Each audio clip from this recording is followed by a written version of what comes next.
বাংলা সিনেমার এক সময়ের জনপ্রিয় অভিনেত্রী সাদিকা পারভিন পপি পুরান ঢাকার এক ব্যবসায়ীকে বিয়ে করেছেন বছরখানেক আগে এমন সংবাদে ঢালিপাড়ায় বেশ শোরগোল পড়েছিল। এবার পপির বিরুদ্ধে তার বোনের করা এক মামলায় আবারও প্রকাশ্যে আসেন সেই ব্যক্তি।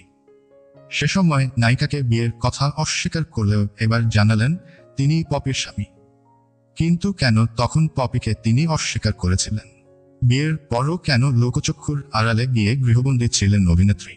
পপির সঙ্গে যে ব্যক্তির নাম জড়ায় তিনি হলেন পুরান ঢাকার জাহাজ ব্যবসায়ী আদনান উদ্দিন কামাল। সে সময় খবরটি মিথ্যা বলে দাবি করেন তিনি। কামাল তখন বলেন, পপি আমাদের পারিবারিক বন্ধু, তাকে বিয়ের প্রশ্নই আসে না। একটা মহল আমার বিরুদ্ধে ষড়যন্ত্র করে এসব ছড়াচ্ছে। ব্যক্তিজীবনে এই ব্যবসায়ী বিবাহিত, তার 3টি সন্তানও রয়েছে। পপির সঙ্গে বিয়ের খবর তার স্ত্রী উপভোগ করছেন বলেও মন্তব্য করেন আদনান উদ্দিন। তিনি বলেন, পপির সঙ্গে বিয়ের খবরে আমাকে রীতিমতো ভাইরাল করে দেওয়া হয়েছে। পুরো বিষয়টা আমার স্ত্রীও বেশ উপভোগ করছে।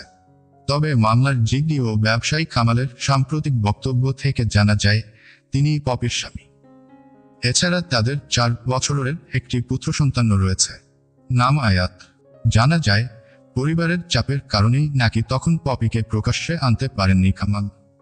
তাই ছেলেকে নিয়ে ধানমন্ডিতে বাসায় এক প্রকারের গৃহবন্দী থাকতেন নায়িকা। সে সময় স্বামীর পরিবার পপিকে কোনোভাবেই মেনে নেননি। যদিও এখনও মেনে নিয়েছে কিনা সে ব্যাপারে কিছু জানা যায়নি। তবে বর্তমানে পপি খুলনায় স্বামীর সঙ্গে বসবাস করছেন এবং মাঝে মধ্যে ঢাকায়ও আছেন।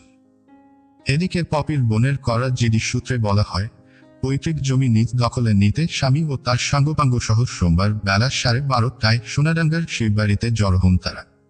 বাধা দিলে এক পর্যায়ে ফিরোজা পারভিন সহ সবাইকে হুমকি দেন পপি ও তার স্বামী। জানা যায় সোমবার যখন পপি কিছু লোক নিয়ে সেই বাড়িতে যান সেখানে ছিলেন জাহাজ ব্যবসায়ী আদনান উদ্দিন কামালও।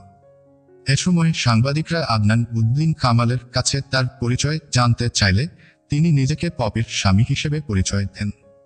সম্প্রতি গণমাধ্যমের হাতে স্বামী সন্তানের সঙ্গে পপির কিছু ছবি এসেছে, যার একটিতে নায়িকাকে স্বামী ও ছেলের সঙ্গে কেক কাটতে দেখা যায়।